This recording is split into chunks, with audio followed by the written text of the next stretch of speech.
Hello everyone, this is Ashish Garg. Chemistry time channel में आपका स्वागत है। आज वाली क्लास में अपन केमिकल इक्विलिब्रियम का लेक्चर नंबर 3 डिस्कस करने वाले हैं, जिसमें हम डिस्कस करेंगे relationship between KP and KC, extent of reaction का मतलब क्या होता है, and what is the difference between homogeneous and heterogeneous equilibrium. Chemical equilibrium का ऑलरेडी 2 लेक्चर्स आपके पास आ चुका है। यदि आपने वो लेक्चर्स नहीं देखा है, पहले आप उन लेक्चर्स को देखिए, देन आप इस लेक्चर पे मूव करिएगा। चलिए स्टार्ट कर रहे हैं अपन पहला point, that is relationship between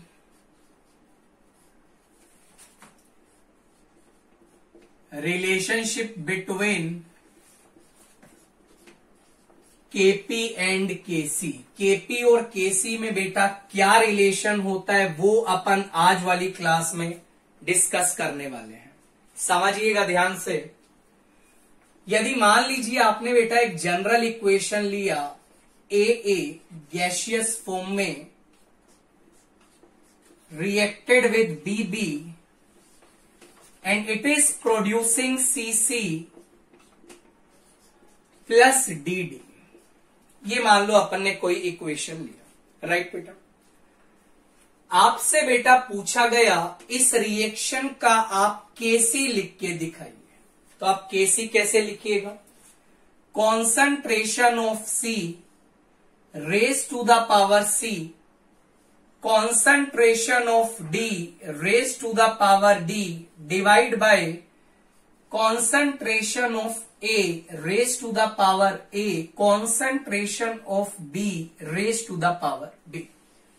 ये केसी लिखते कैसे हैं ये ऑलरेडी हम कल वाली क्लास में डिस्कस कर चुके हैं। यदि मैं बात करूं बेटा इस रिएक्शन का, आप लोग केपी लिख के दिखाइए, ध्यान से समझिएगा। केपी को आप लिख सकते हैं partial pressure of C raise to the power C multiplied by partial pressure of D raise to the power D divide by partial pressure of A raised to the power A, partial pressure of B raised to the power B। ये आपने बेटा KP लिख दिया। हम जानना चाहते हैं KP और केसी में क्या रिलेशन होगा।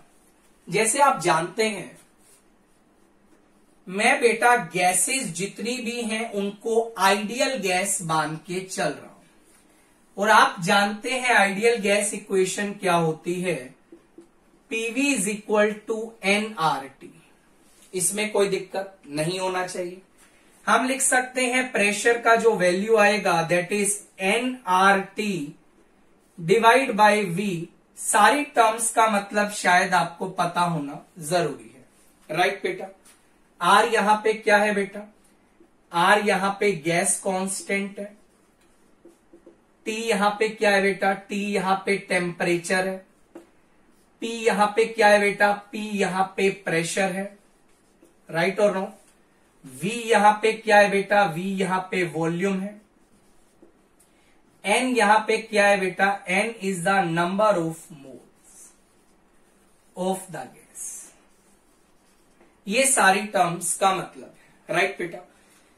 जैसा कि आप जानते हैं number of moles by volume of the solution in litre, इसी को बेटा बोला जाता है मोलैरिटी, राइट, जिसको हम कॉन्सेंट्रेशन भी बोलते हैं। तो हम लिख सकते हैं pressure is equal to concentration, I am writing C multiplied by RT। What is C बेटा? It is nothing, it is concentration, that is equal to number of moles by volume in litre. इसको बेटा आप लोग molarity का नाम भी देते हैं। कॉन्सेंट्रेशन टर्म्स तो बहुत सारी होती हैं, बट इसको स्पेसिफिकली क्या बोला जाता है? मोलैरिटी बोला जाता है, राइट बेटा। देखिएगा, ये आपके पास एक रिलेशन आ चुका है, P is equal to CRT। C is the concentration.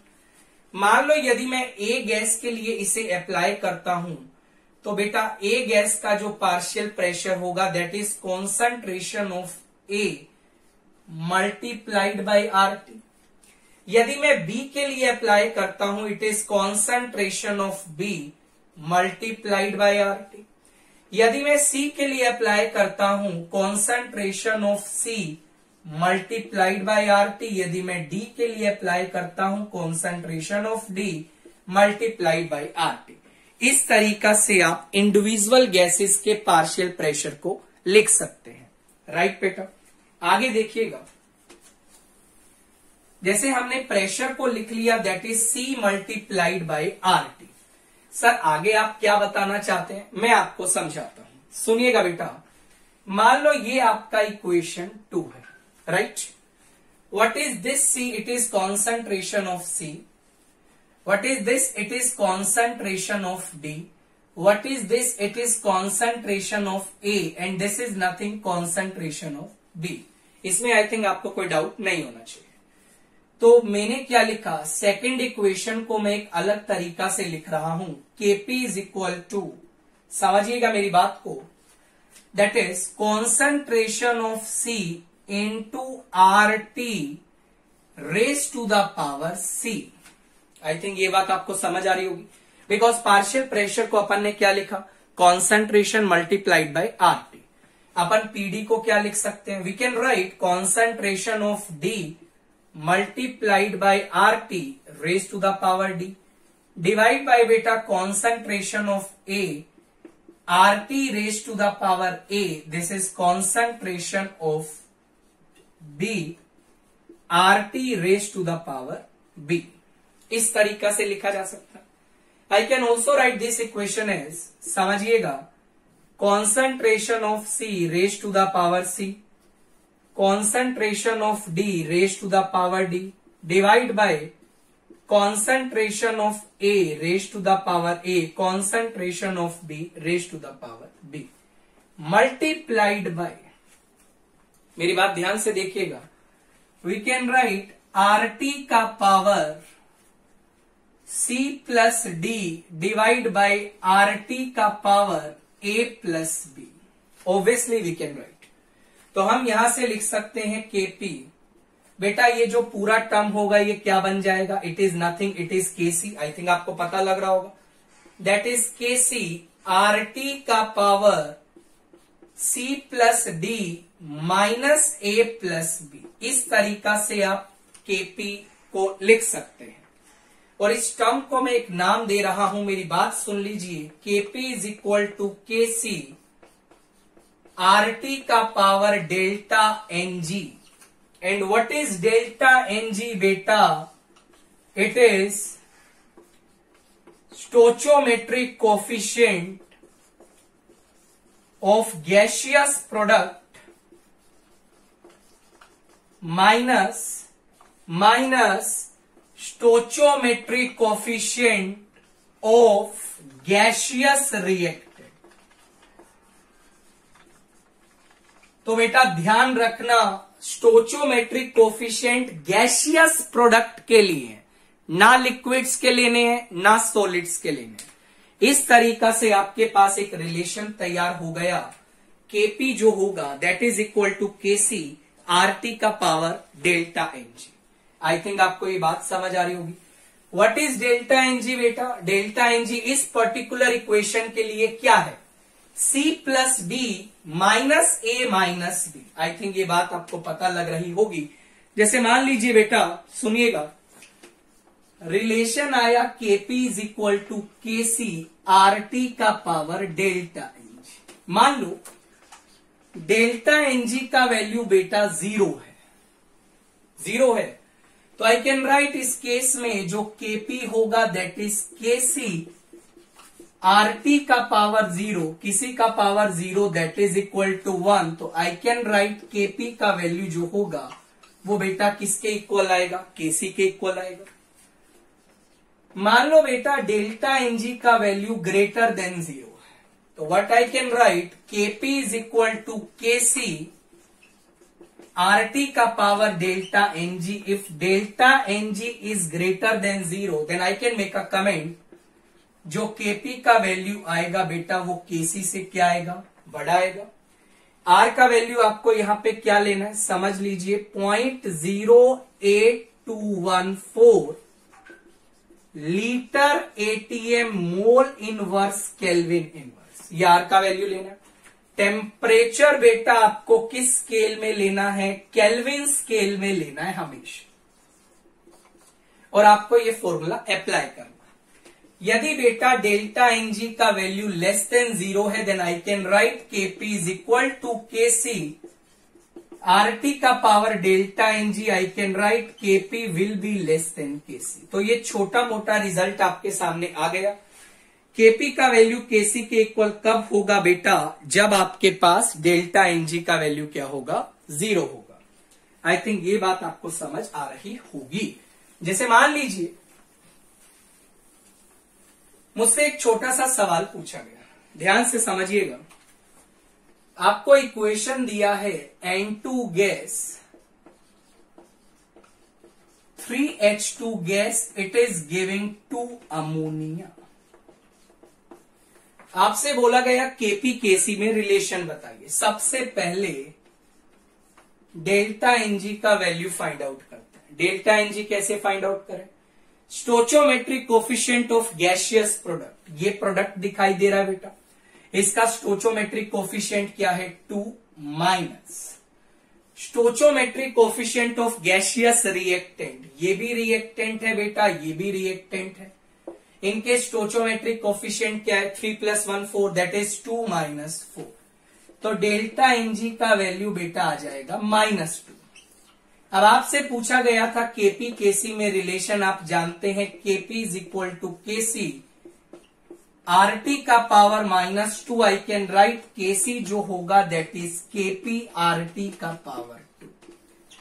इस तरीका से आप लोग Kp को Kc में कन्वर्ट कर सकते हैं, राइट बेटा। आगे देखिएगा और समझिएगा, मेरी बात को ध्यान से सुनिएगा बेटा। जैसे आपसे पूछा गया for which of the following reaction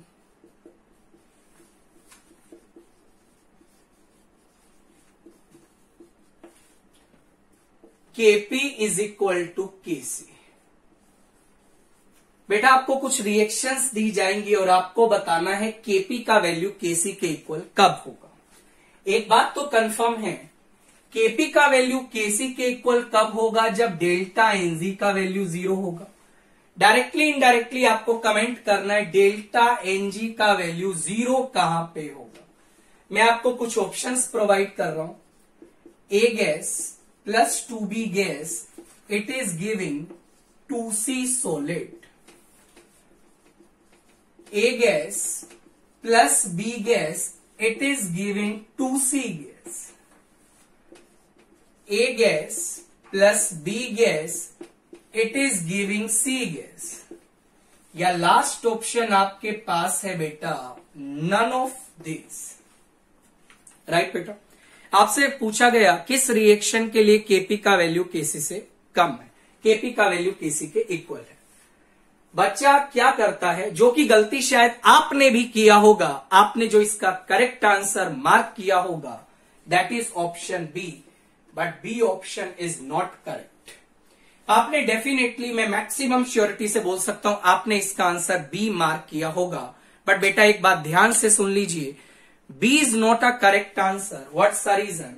ये जितना भी रिलेशन है that is only valid for the reversible reaction और द इक्विलिब्रियम रिएक्शन। और आप जानते हैं इस रिएक्शन में आपको जो एरो दिया गया है वो आपको इरिवर्सिबल रिएक्शन के लिए दिया गया है, और इरिवर्सिबल रिएक्शन के लिए आप लोग ये रिलेशन नहीं लगा सकते। दैट्स वाई नो डाउट इस रिएक्शन के लिए डेल्टा Ng का वैल्यू 0 है, बट ये रिएक्शन आपकी रिवर्सिबल ही नहीं है, बिकॉज ये रिलेशन तो कब ट्रू है? जब रिएक्शंस क्या होती है बेटा? रिवर्सिबल होती है। पहली रिएक्शन का मैं बात करता हूं बेटा, डेल्टा Ng का वैल्यू आपको -3 नजर आएगा। सॉलिड्स में आपको कोई भी गैस नहीं दिखाई दे रही है, रिएक्टेंट्स में गैस दिखाई दे रही है, आप लोग कैलकुलेट कर सकते हैं।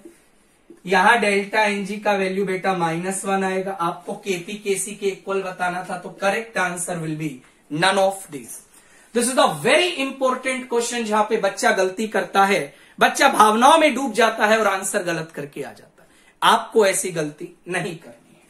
स्टार्ट करें बेटा, आगे देखिएगा, नेक्स्ट पॉइंट पे मूव करते हैं।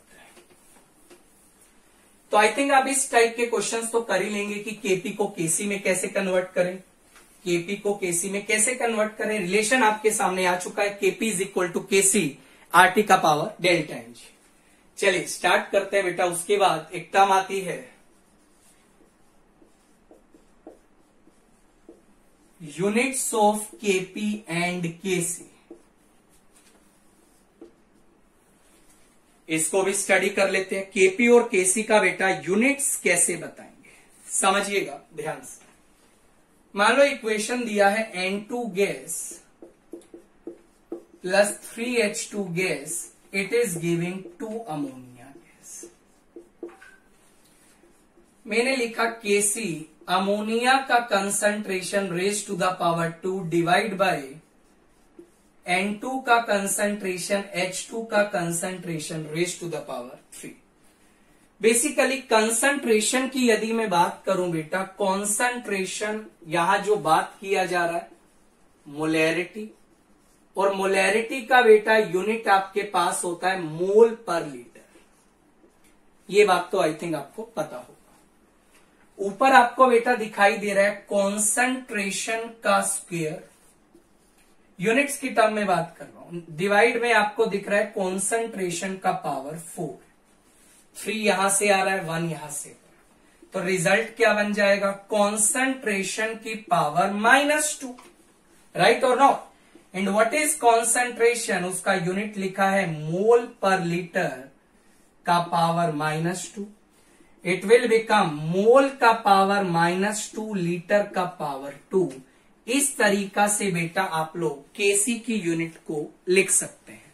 आई थिंक आपको बात समझ आ रही होगी। अब टास्क आता है सर केपी का यूनिट कैसे लिखे, वो भी बिल्कुल सिंपल है, बिल्कुल सिंपल है।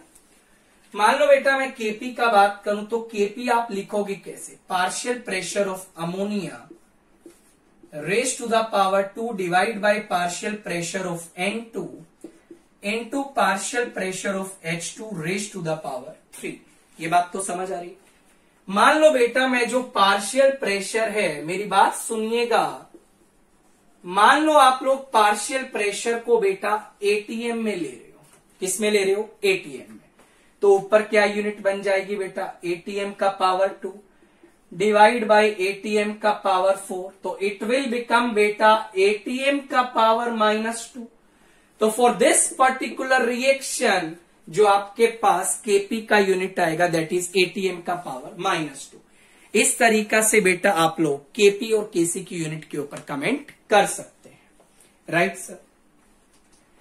नेक्स्ट जो बहुत इंपॉर्टेंट टॉपिक है वो जानना जरूरी है, समझना भी जरूरी है और आप लोगों को वो आना भी जरूरी है। What is the name of that topic, that is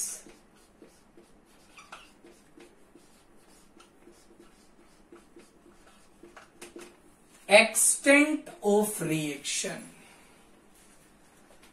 extent of reaction का मतलब क्या होता है, ये टर्म आपको इक्विलिब्रियम में फ्रीक्वेंटली देखने को मिलेगी और इसका मतलब आपको जानना जरूरी है।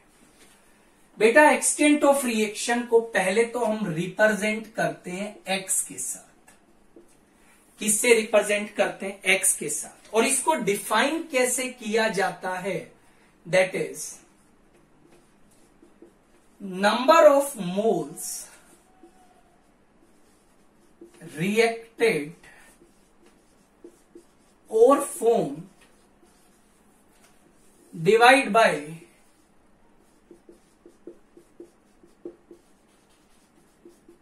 stoichiometric coefficient।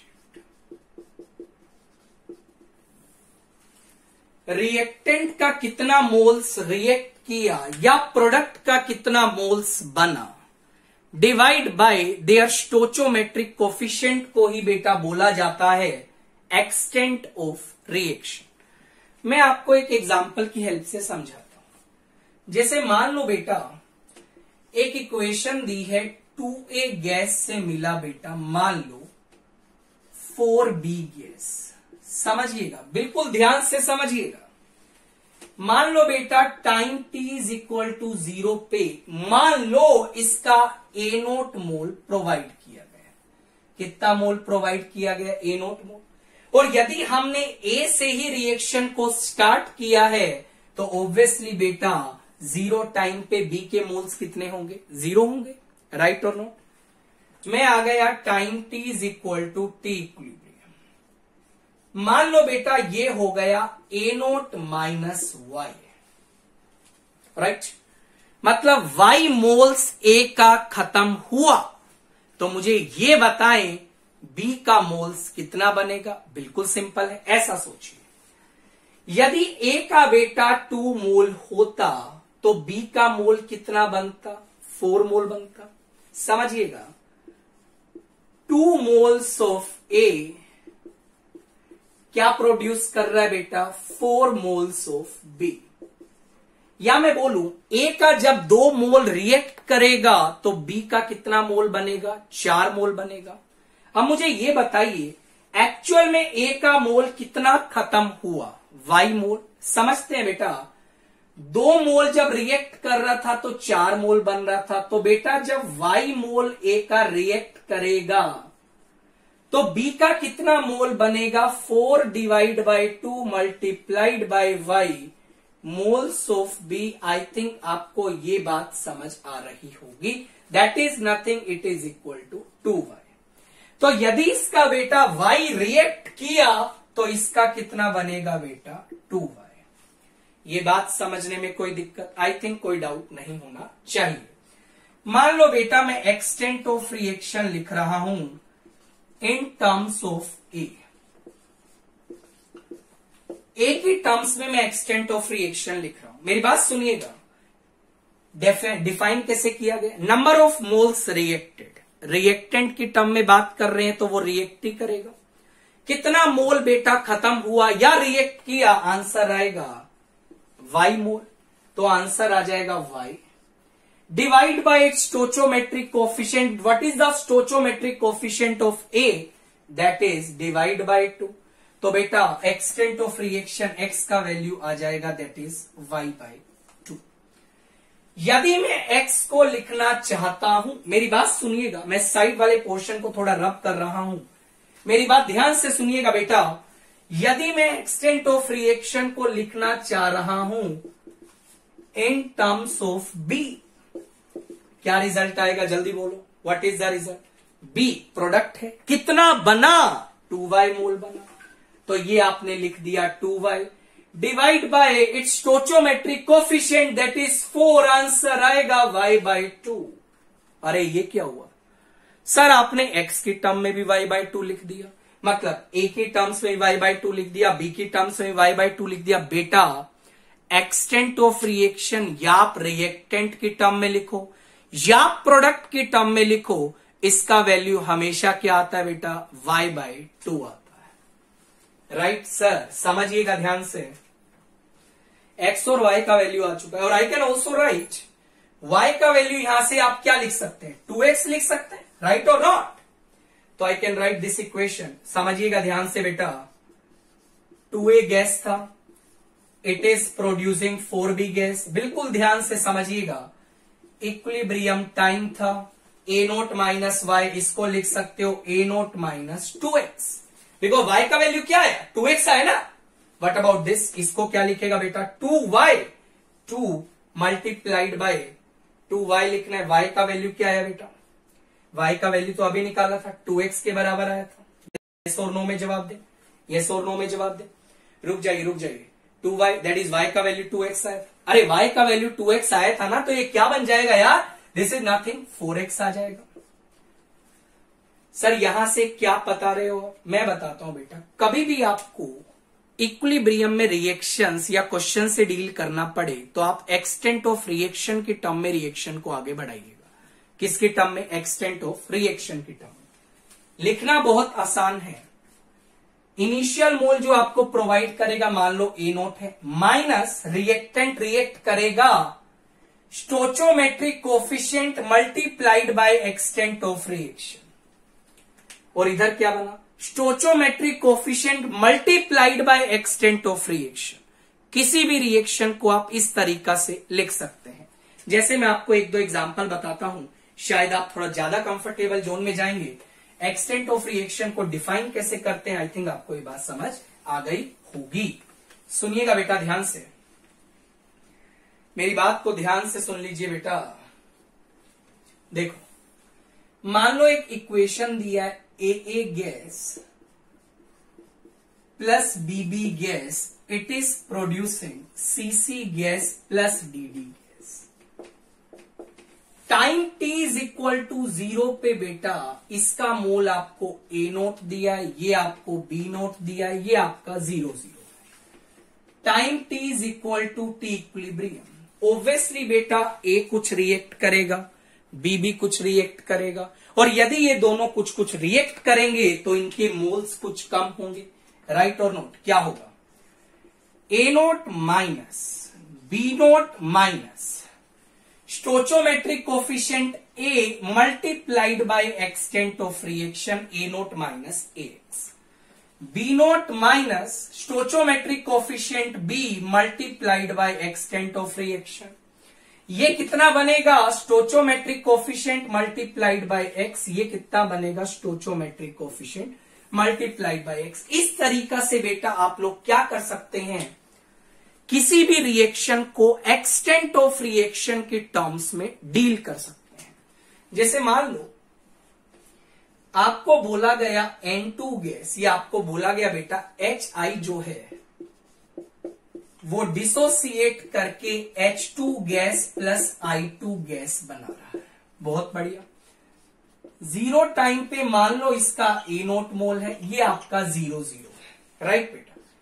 Time t is equal to T equilibrium, it is A note minus stoichiometric coefficient 2 multiplied by extent of reaction. क्या ये बात आपको समझ आई? बहुत बढ़िया।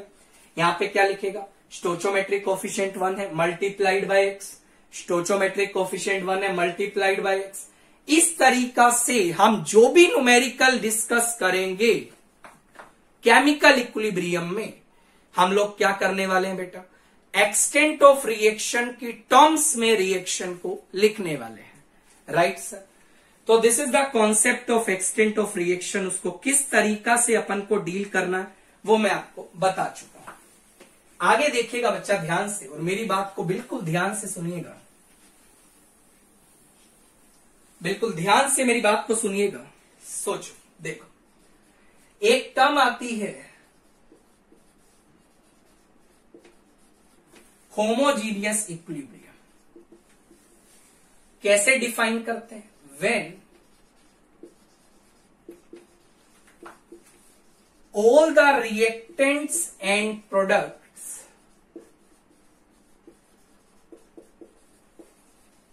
are present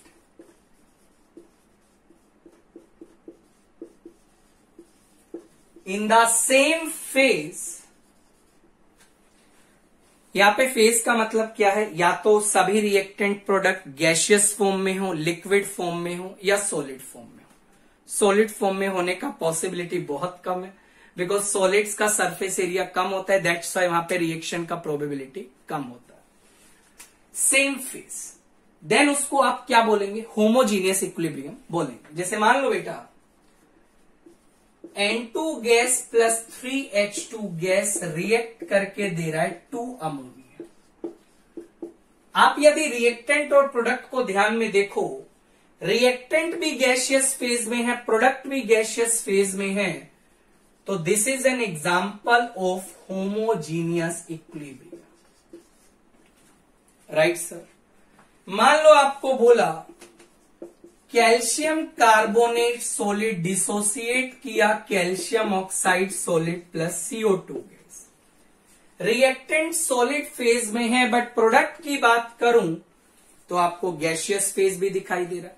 बेटा या तो रिएक्टेंट और प्रोडक्ट के सारे सबका फेज सेम होना चाहिए, या फिर किसी का भी फेज यदि अलग आता है तो वो होमोजीनियस नहीं होता है, वो आपका होता है हेट्रोजीनियस इक्विलिब्रियम। मतलब for homogeneous equilibrium reactants and products का बेटा फेज क्या होना चाहिए? सेम होना जरूरी है। जैसे मैं एक लास्ट एग्जांपल आपसे पूछना चाहता हूं। मैंने आपसे पूछा 2HI गैस टूट के दिया बेटा H2 gas plus I2 gas. मुझे ये बताइए ये होमोजीनियस इक्विलिब्रियम का एग्जांपल है, heterogeneous? What is the correct answer? It is an example of homogeneous equilibrium. तो इस तरीका से आप होमोजीनियस और हेट्रोजीनियस इक्विलिब्रियम के ऊपर कमेंट कर सकते हैं. So this is all about units of Kp Kc, relationship between KP and KC, extent of reaction in homogeneous and heterogeneous equilibrium. Next class में हम लोग डिस्कस करने वाले हैं कि किसी भी न्यूमेरिकल पे अप्रोच कैसे लगाएंगे इक्विलिब्रियम के क्वेश्चन पे. Next class will be very very important, तो बने रहना बहुत जरूरी है. उम्मीद करता हूं आपको वीडियो काफी अच्छा लगा होगा. वीडियो अच्छा लगा तो चैनल को लाइक करिएगा, सब्सक्राइब करिएगा, शेयर करिएगा दोस्तों के बीच में. अपना ध्यान रखिएगा बच्चा. Take care, bye.